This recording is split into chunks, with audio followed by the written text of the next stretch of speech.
Bom dia, povo abençoado de Jesus. Bom dia, povo abençoado de Jesus. Vamos para mais um estudo, então, né? Livro de 2 Reis, capítulo 20 e 21, lembrando que está na suposta ordem cronológica da Bíblia. E o capítulo 20 é algo surpreendente, porque ele fala que o rei bom, o rei que quebrou toda a idolatria, agora estava com enfermidade mortal, e Deus envia o profeta para falar com ele que ele vai morrer no outro dia. Olha que coisa. A gente acha que por sermos de Deus, né, sermos de Jesus, a gente não está sujeito às coisas do mundo. Mas nós estamos sujeitos. Agora, nós temos um Deus que pode todas as coisas, um Deus que cura. E Ezequias fez o que é certo. Ele orou, clamou, se humilhou diante de Deus. E Deus envia o profeta de volta para falar que vai dar para ele mais 15 anos. Outra coisa interessante nesse texto é que Deus não curou ele falando você está curado. Deus manda fazer um remédio, uma pasta de figo, fala que vai dar para ele, e ele é curado através desse remédio, fala para ele que vai dar mais 15 anos e ainda vai livrar ele do rei assírio. Como nós estudamos no estudo anterior de Naum falando a destruição de Nínive, a capital do império assírio. Então Ezequias, infelizmente, nesses 15 anos, ele vai ter um outro filho. E esse filho, chamado Manassés, nós vamos ver mais adiante, vai ser o pior rei que Israel já teve e um dos piores homens da Bíblia.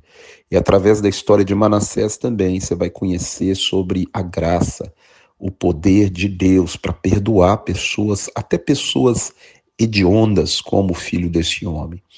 Então começa aí o capítulo 20 falando a história de Ezequias, a doença, a cura, como Deus curou ele. Interessante no Novo Testamento que Jesus curava pessoas simplesmente falando uma palavra. Mas também, quando ele viu um cego, ele cuspiu no chão, fez lodo e passou nos olhos daquele cego. E mandou que ele se lavasse no tanque de Siloé. Outra coisa, por que ele cuspiu no chão, fez lodo? Quando a gente vê Gênesis, vê que Deus fez o homem do pó da terra. O que Jesus está fazendo ali é fazendo 2 olhos novos para aquele homem, fazendo o barro, colocando nos olhos dele, porque a enfermidade daquele homem não era enfermidade causada por pecado. Ele nasceu cego, nem ele pecou, nem o pai dele. E Jesus falou, foi para que manifeste nele a glória de Deus. E ele, Jesus Cristo, fez 2 olhos novos, fazendo lodo no chão e passando nos olhos daquele homem.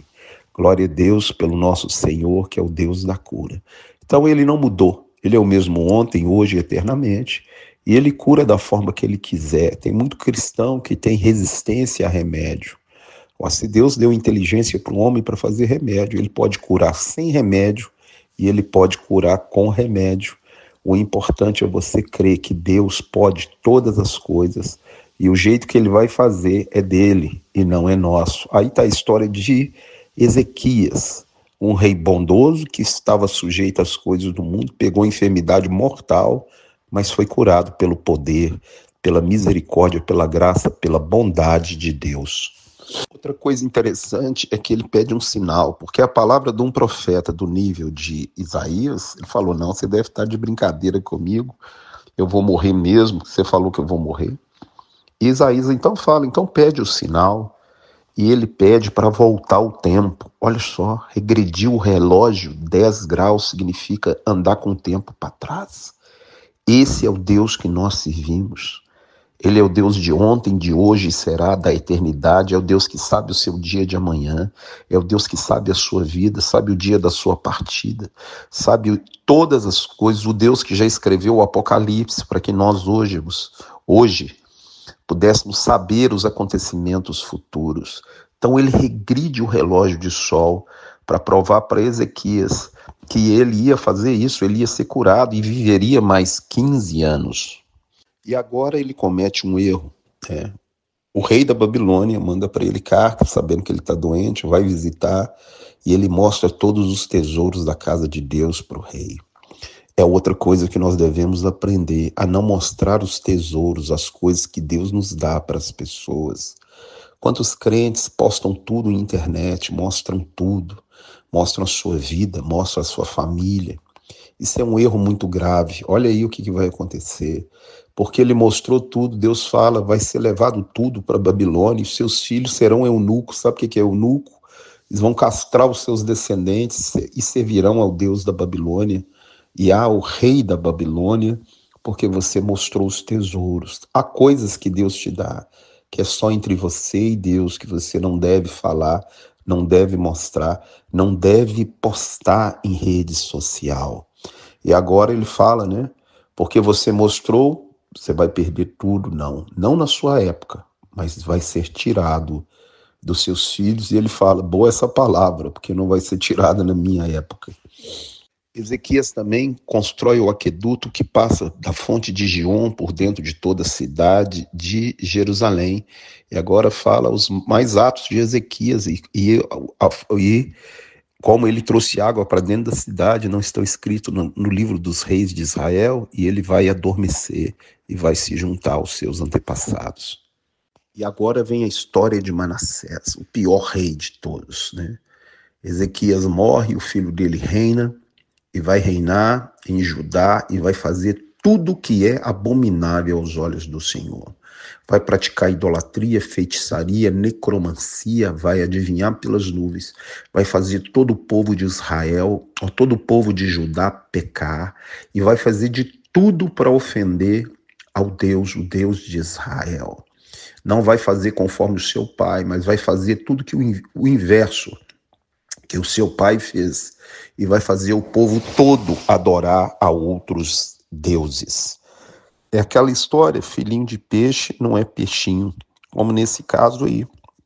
Esse rei, filho de um bom rei, virou essa coisa que você está vendo aí, que fez tudo que era mal diante do Senhor. Tinha 12 anos quando começou a reinar, fez culto a Baal, aos postes ídolos, a tudo aquilo que é de pior. E a Bíblia diz que ele fez pior do que as nações idólatras que ficavam ao redor de Israel e de Jerusalém. Você pode ler a história dele em 2 Crônicas 33, você vai ver a história dele, vai falar que Deus mandou o recado para ele, e segundo a tradição, este homem matou o profeta Isaías. Quando fala que Deus falou com ele e ele não ouviu, é o profeta. E ele cerrou o profeta Isaías dentro de um tronco oco. Interessante, você lê em Hebreus 11, diz dos heróis da fé que muitos foram cerrados pelo meio. Então essa tradição judaica ela tem uma certa lógica. Possivelmente Isaías foi morto por Manassés, cerrado vivo dentro de um tronco. Olha o nível desse homem. E em 2 Crônicas você vai ver que ele vai clamar a Deus e Deus vai perdoar ele. Isso que é impressionante.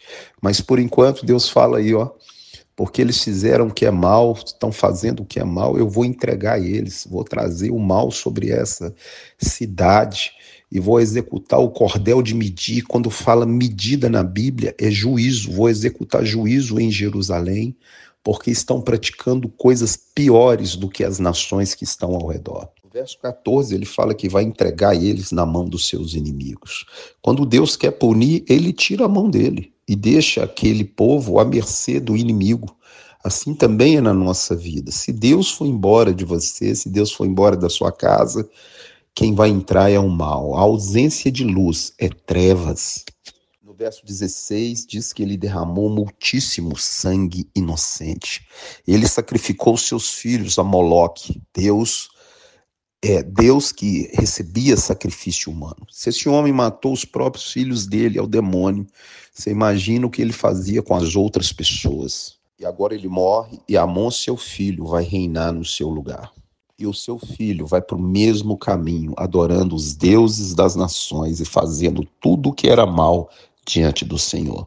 Lembrando que Manassés, ele arrependeu, leia 2 Crônicas 33, e Deus se tornou favorável para ele, e ele tentou tirar toda a idolatria que ele tinha colocado, mas os altos ele não conseguiu tirar.